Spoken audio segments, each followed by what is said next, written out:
بسم اللہ الرحمن الرحیم۔ السلام علیکم ورحمۃ اللہ وبرکاتہ۔ حضرت مقداد رضی اللہ عنہ سے مروی ہے کہ انہوں نے رسول اللہ صلی اللہ علیہ وآلہ وسلم کو یہ فرماتے سنا، زمین کے اوپر کوئی گھر، خواہ وہ مٹی کا ہو یا خیمہ کا، ایسا باقی نہ رہے گا جس میں اللہ تعالیٰ اسلام کے کلمہ کو معزز کی عزت کے ساتھ اور ذلیل کی رسوائی کے ساتھ داخل نہ کرے۔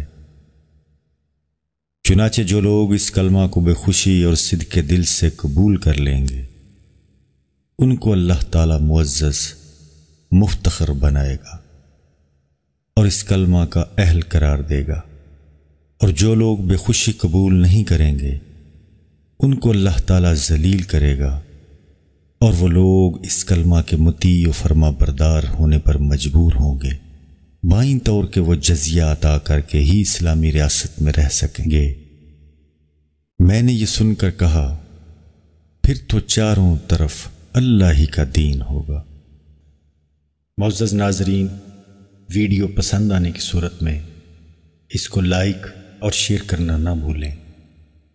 مزید احادیث کی ویڈیوز اور اسلامک ویڈیوز دیکھنے کے لیے ہمارے چینل کو سبسکرائب ضرور کریں۔